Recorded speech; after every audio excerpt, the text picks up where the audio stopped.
আকাশবাণী কলকাতা। স্থানীয় সংবাদ পড়ছি সুস্মিতা সেন। বিশেষ খবর হল, আসন্ন লোকসভা ভোটের প্রস্তুতি ও আইন শৃঙ্খলা পরিস্থিতি পর্যালোচনা করতে নির্বাচন কমিশনের পূর্ণাঙ্গ বেঞ্চ আজ রাজ্যে আসছে। প্রধানমন্ত্রী তথা শীর্ষ বিজেপি নেতা নরেন্দ্র মোদী বলেছেন, পশ্চিমবঙ্গে পুলিশ নয়, অপরাধীরাই ঠিক করছে কখন তাদের গ্রেপ্তার করা হবে। প্রধানমন্ত্রীর বক্তব্যের তীব্র সমালোচনা করেছে তৃণমূল কংগ্রেস। বিজেপি লোকসভা নির্বাচনে রাজ্যে প্রথম দফায় ২০টি আসনে প্রার্থীদের নাম ঘোষণা করেছে। নতুনভাবে রাজ্যে ৩,৪০০টি উপস্বাস্থ্য কেন্দ্রে টেলিমেডিসিন পরিষেবা চালুর সিদ্ধান্ত নিয়েছে রাজ্য সরকার। বন্ধ হয়ে যাওয়া কারখানায় অব্যবহৃত জমি রাজ্য সরকার নতুন শিল্প নির্মাণের জন্য ব্যবহার করবে। আসছি বিস্তারিত খবরে। আসন্ন লোকসভা নির্বাচনে রাজ্যের প্রস্তুতি ও আইন শৃঙ্খলা পরিস্থিতি পর্যালোচনা করতে নির্বাচন কমিশনের পূর্ণাঙ্গ বেঞ্চ আজ ৩ দিনের সফরে কলকাতায় আসছে। কলকাতায় এসেই মুখ্য নির্বাচন কমিশনার রাজীব কুমারের নেতৃত্বে পূর্ণাঙ্গ বেঞ্চ বৈঠক করবেন রাজ্যের মুখ্য নির্বাচন আধিকারিক আরিজ আফতাব ও রাজ্য পুলিশের নোডাল অফিসার আনন্দ কুমারের সঙ্গে। বৈঠকে ভোটার তালিকা, ইভিএম সহ বিভিন্ন বিষয় নিয়ে তাদের মধ্যে আলোচনা হওয়ার কথা। ৩ দিনের সফরে বিভিন্ন দিনে তারা জাতীয় ও রাজ্য স্তরের স্বীকৃত রাজনৈতিক দলের প্রতিনিধিদের সঙ্গে বৈঠক করবেন।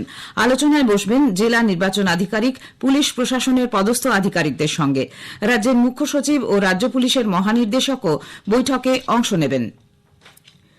কেন্দ্রীয় সরকারের জনকল্যাণমুখী প্রকল্পগুলি রাজ্যে সঠিকভাবে বাস্তবায়নে তৃণমূল কংগ্রেস সরকার সচেষ্ট নয় বলে প্রধানমন্ত্রী তথা শীর্ষ বিজেপি নেতা নরেন্দ্র মোদী অভিযোগ করেছেন। নদিয়ার কৃষ্ণনগরে এক জনসভায় শ্রী মোদী গতকাল রাজ্য সরকারের সমালোচনা করে বলেন, এই সরকার প্রতিটি ক্ষেত্রেই দুর্নীতিগ্রস্ত। কেন্দ্রীয় প্রকল্প রূপায়ণে বাধা সৃষ্টি করছে রাজ্যের শাসক দল। এ প্রসঙ্গে প্রায় ১,০০০ শয্যা বিশিষ্ট কল্যাণীর এইমসকে পরিবেশ সংক্রান্ত ছাড়পত্র দেওয়ার বিষয়ে রাজ্য সরকারের বাধাদানের বিষয়টি তুলে ধরেন তিনি। আয়ুষ্মান ভারত স্বাস্থ্য প্রকল্প এ রাজ্যে বাস্তবায়ন করা হচ্ছে না বলেও তিনি অভিযোগ করেন। पश्चिम बंगाल सरकार को कल्याणी एम्स के बन जाने से उसको दिक्कत है, उसको परेशानी है। इतने बड़े अस्पताल को लेकर टीएमसी सरकार पर्यावरण से जुड़ी परमिशन का अड़ंगा लगा रही है। कमीशन ना मिले तो टीएमसी सरकार हर तरह की परमिशन रोक देती है। पहले कमीशन, फिर परमिशन। প্রধানমন্ত্রী বলেন, পশ্চিমবঙ্গে তৃণমূল কংগ্রেস মা মাটি মানুষের স্লোগান দিয়ে ক্ষমতায় এলেও আজ মা মাটি মানুষ সবাই কাঁদছে। সন্দেশখালীর মানুষ বিচার চাইলেও তৃণমূল কংগ্রেস সরকার উদাসীন থেকেছে। শাহজাহান শেখের নাম না করে শ্রী মোদী বলেন, বাংলায় পুলিশ নয়, অপরাধীরাই ঠিক করছে কখন তাদের গ্রেপ্তার করা হবে। বাংলার নারী শক্তিকে মা দুর্গার সঙ্গেও তুলনা করেন তিনি।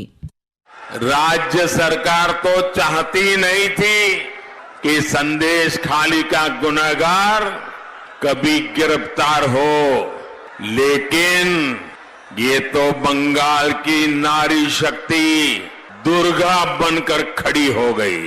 भाजपा का एक एक कार्यकर्ता उनके साथ खड़ा हो गया, तब मजबूरन इस राज्य सरकार को झुकना पड़ा। ১০০ দিনের কাজ সহ বিভিন্ন প্রকল্পে ব্যাপক দুর্নীতি হয়েছে বলেও এদিন মন্তব্য করেন শ্রী মোদী। তিনি বলেন, এ রাজ্যে ২৫ লক্ষ ভুয়ো জব কার্ড রয়েছে। তৃণমূল কংগ্রেস বিভিন্ন স্কিমকে স্ক্যামে পরিণত করেছে বলেও কটাক্ষ করেছেন প্রধানমন্ত্রী। তিনি বলেন, রাজ্যের পাট চাষ ও পাট শিল্পে উৎসাহ দিচ্ছে কেন্দ্রীয় সরকার। পশ্চিমবঙ্গের ১০০টি ব্লকের প্রায় ৩ লক্ষেরও বেশি পাট চাষীদের সার্টিফাইড বীজ দেওয়া হয়েছে। ফুল চাষীদেরও বিভিন্নভাবে সাহায্য করা হচ্ছে। চাল, গম, চিনি প্রক্রিয়াকরণে পাটের বস্তার ব্যবহারে কেন্দ্রীয় সরকারের উৎসাহ দানের ফলে এ রাজ্যে চটকলগুলিতে পাটের বস্তা তৈরির বরাত অনেক বেড়েছে বলে প্রধানমন্ত্রী উল্লেখ করেন। রাজ্যের বিকাশে গতি আনতে ও দুর্নীতিমুক্ত সরকার গঠনে আগামী লোকসভা নির্বাচনে ৪২টি লোকসভা আসনে বিজেপিকে জয়ী করার আহ্বান জানান তিনি। জনসভার আগে কৃষ্ণনগরে এক সরকারি অনুষ্ঠানে ১৫,০০০ কোটি টাকার উন্নয়নমূলক প্রকল্পের উদ্বোধন ও শিলান্যাস করেন প্রধানমন্ত্রী। প্রধানমন্ত্রী নরেন্দ্র মোদীর কৃষ্ণনগরের সভার বক্তব্যের বিরোধিতা করে রাজ্যের পুর ও নগরোন্নয়ন মন্ত্রী তথা তৃণমূল কংগ্রেসের শীর্ষ নেতা ফিরহাদ হাকিম বলেন, বাংলায় তোলাবাজ থাকলে আইন অনুযায়ী ব্যবস্থা নেওয়া হোক। যদি কেউ 100 দিনের কাজের টাকা চুরি করে থাকেন তাহলে তাদের বিরুদ্ধে আইনানুগ ব্যবস্থা নিতে অসুবিধে নেই। কলকাতার কেন্দ্রীয় পুরভবনে গতকাল ফিরহাদ হাকিম সাংবাদিকদের প্রশ্নের জবাবে বলেন, যে অন্যায় করেছে তাকে শাস্তি দেওয়া হচ্ছে না, যে খাটনির বিনিময়ে ন্যায্য টাকা পাবে তার টাকা বন্ধ করে শাস্তি দেওয়া হচ্ছে। আসলে প্রধানমন্ত্রী বাংলাকে বঞ্চিত করছেন বলে মন্তব্য করেন ফিরহাদ হাকিম। এখন উনি সরকারে আছেন তাই কেউ কিছু বলতে পারছেন।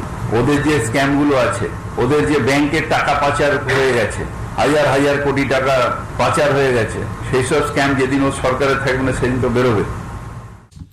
সন্দেশখালী ইস্যু এবং রাজ্যের আইন শৃঙ্খলা পরিস্থিতির অবনতি হয়েছে অভিযোগ তুলে বাম, ছাত্র, যুব ও মহিলা সংগঠন গতকাল বসিরহাট এসপি অফিস ঘেরাও অভিযান চালায়।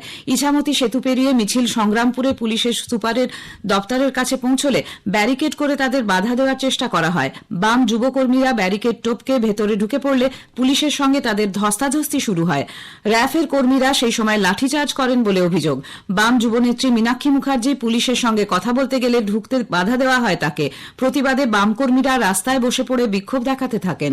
অবরুদ্ধ হয়ে পড়ে বসিরহাট তেঁতুলিয়া রোড। পরে 5 সদস্যের একটি প্রতিনিধি দল পুলিশ সুপার হোসেন মেহেদি রহমানের সঙ্গে সাক্ষাৎ করে তার হাতে স্মারকলিপি তুলে দেন। মীনাক্ষী বলেন, ওনারা আমাদেরকে একটা কাগজ দিতে পারেননি যে সেদিনকে কোথায় কোথায় 144 ছিল, কেন আমাদেরকে বের করে দেওয়া হলো এবং তৃণমূলকে জামায়াদর করে ডাকা হলো। আইজি রহমানের বিরুদ্ধে তারা কি ব্যবস্থা গ্রহণ করলেন বা তার কাছে কি জবাব তলব করলেন সেগুলো জানতেই যেতে হবে। যদি প্রশ্নের উত্তর দিতে চান তাহলে ওনারা বাধা দেবেন না, যদি প্রশ্ন থেকে মুখ ঘোরাতে চান তাহলে প্রভোকেশন তৈরি করবেন, বাধা দেবেন। বিজেপি আসন্ন লোকসভা নির্বাচনে পশ্চিমবঙ্গে 20টি আসনের জন্য প্রার্থী তালিকা ঘোষণা করেছে। দলের কেন্দ্রীয় নেতৃত্বের পক্ষ থেকে এক বিবৃতিতে জানানো হয়েছে, বালুরঘাট লোকসভা আসনে সাংসদ ও দলের রাজ্য সভাপতি সুকান্ত মজুমদার প্রতিদ্বন্দ্বিতা করবেন। এছাড়া উল্লেখযোগ্য প্রার্থীদের মধ্যে রয়েছেন কোচবিহারের সাংসদ ও কেন্দ্রীয় প্রতিমন্ত্রী নিশীথ প্রামাণিক, আলিপুরদুয়ারে বর্তমান বিধায়ক মনোজ টিগ্গা, মালদা উত্তরে সাংসদ খগেন মুর্মু, মালদা দক্ষিণে বিধায়ক শ্রীরূপা মিত্র চৌধুরী, রানাঘাট কেন্দ্রে বর্তমান সাংসদ জগন্নাথ সরকার, বনগাঁয় সাংসদ ও কেন্দ্রীয় প্রতিমন্ত্রী শান্তনু ঠাকুর, হুগলিতে সাংসদ লকেট চট্টোপাধ্যায়, ঘাটালে অভিনেতা বিধায়ক হিরণময় চট্টোপাধ্যায়, পুরুলিয়ায় বর্তমান সাংসদ জ্যোতির্ময় সিং মাহাতো, বাঁকুড়ায় সাংসদ ও কেন্দ্রীয় প্রতিমন্ত্রী সুভাষ সরকার এবং বিষ্ণুপুরে সাংসদ সৌমিত্র খান প্রতিদ্বন্দ্বিতা করবেন। এছাড়া হাওড়া লোকসভা কেন্দ্রে ডা রথীন চক্রবর্তী এবং কাঁথি লোকসভা কেন্দ্রে বাবা শিশির অধিকারীর জায়গায় বিজেপির প্রার্থী হিসেবে প্রতিদ্বন্দ্বিতা করবেন রাজ্যের বিরোধী দলনেতা শুভেন্দু অধিকারীর ভাই সৌমেন্দু অধিকারী। স্থানীয় সংবাদ শুনছেন আকাশবাণী কলকাতা কেন্দ্র থেকে। নতুনভাবে 3400টি উপস্বাস্থ্য কেন্দ্রে টেলিমেডিসিন পরিষেবা চালু করার সিদ্ধান্ত নিয়েছে রাজ্য সরকার। ফলে সাধারণ মানুষ বাড়ির কাছে স্বাস্থ্যকেন্দ্রে গিয়ে বড় হাসপাতালে চিকিৎসকদের পরামর্শ নেওয়া ছাড়াও বিশেষজ্ঞ চিকিৎসকদের সঙ্গে সরাসরি কথা বলতে পারবেন। উল্লেখ্য, বর্তমানে রাজ্যে 6680টি সুস্বাস্থ্য কেন্দ্র, 780টি প্রাথমিক স্বাস্থ্য কেন্দ্র এবং 450টি পুরো স্বাস্থ্য কেন্দ্রে টেলিমেডিসিন পরিষেবা চালু রয়েছে। রাজ্যের পঞ্চায়েতগুলির অধীনে থাকা 1250টি স্বাস্থ্যকেন্দ্রে আগামী সপ্তাহেই হোমিওপ্যাথিক, আয়ুর্বেদিক ও ইউনানি চিকিৎসা সম্বলিত স্মার্ট হেলথ কেয়ার সিস্টেম চালু করার বিষয়ে সিদ্ধান্ত নেওয়া হয়েছে বলে স্বাস্থ্য দপ্তর সূত্রে জানা গেছে। রাজ্য সরকার বন্ধ হয়ে যাওয়া কারখানার অব্যবহৃত জমি নতুন শিল্প নির্মাণের জন্য ব্যবহার করার সিদ্ধান্ত নিয়েছে। পাশাপাশি যেসব শিল্প সংস্থা জমি নিয়েও তার সবটা অংশ কাজে লাগাতে পারেনি, নতুন শিল্প গড়তে সেই জমিকেও কাজে লাগানো হবে বলে শিল্প দপ্তর সূত্রে জানা গিয়েছে। পশ্চিম মেদিনীপুরের গড়বেতা, পশ্চিম বর্ধমানের দুর্গাপুর, মঙ্গলপুরের মতো বিভিন্ন জায়গায় বর্তমানে রাজ্যের হাতে এরকম প্রায় 1054 একর অব্যবহৃত জমি রয়েছে। কলকাতা পুরসভার সংযোজিত এলাকায় এখন থেকে বাড়িতে জলের লাইনের ফেরুল পরিষ্কার করার জন্য কোনো চার্জ বা টাকা দিতে হবে না।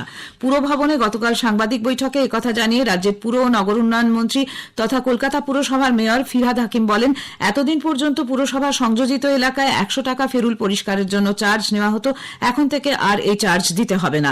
সংযোজিত এলাকায় এতদিন ফেরুল চার্জ নেওয়া হলেও শহর কলকাতায় ফেরুল পরিষ্কারের জন্য কোনো চার্জ বা অর্থ শহরবাসীকে দিতে হয় না।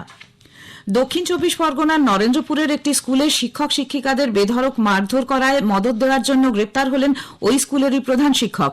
আদালত এই ঘটনায় তীব্র ভর্ৎসনা করার পর প্রায় 2 মাস পরে তদন্ত করে ওই প্রধান শিক্ষককে পুলিশ হেফাজতে নিল। উল্লেখ্য, স্কুলেরই এক ছাত্রীর শ্লীলতাহানির অভিযোগকে সামনে রেখে বহিরাগতরা টিচার্স রুমে ঢুকে কয়েকজন শিক্ষক শিক্ষিকাকে প্রবল হেনস্থা করে। এই ঘটনার পেছনে প্রধান শিক্ষকের হাত রয়েছে বলে শিক্ষকরা অভিযোগ জানিয়েছিলেন। আলিপুর আবহাওয়া দপ্তর সূত্রে জানা গেছে, আজ ও আগামীকাল কলকাতা সহ দক্ষিণবঙ্গের বিভিন্ন জেলায় হালকা থেকে মাঝারি বৃষ্টি হতে পারে। বিপরীতমুখী হাওয়ার জন্য বজ্রগর্ভ মেঘের সঞ্চার হতে পারে বলে আবহাওয়া দপ্তর সূত্রে জানানো হয়েছে। গতকাল সর্বোচ্চ তাপমাত্রা ছিল 31.2 ডিগ্রি সেলসিয়াস, স্বাভাবিকের চেয়ে 1 ডিগ্রি কম। আজ সকালে সর্বনিম্ন তাপমাত্রা রেকর্ড করা হয়েছে স্বাভাবিকের চেয়ে 3 ডিগ্রি বেশি, 24.5 ডিগ্রি সেলসিয়াস। শেষ করার আগে স্থানীয় সংবাদের বিশেষ কিছু অংশ আরেকবার। আসন্ন লোকসভা ভোটের প্রস্তুতি ও আইন শৃঙ্খলা পরিস্থিতি পর্যালোচনা করতে নির্বাচন কমিশনের পূর্ণাঙ্গ বেঞ্চ আজ রাজ্যে আসছে। নতুনভাবে রাজ্যে 3400টি উপস্বাস্থ্য কেন্দ্রে টেলিমেডিসিন পরিষেবা চালুর সিদ্ধান্ত নিয়েছে রাজ্য সরকার। স্থানীয় সংবাদ শেষ হলো।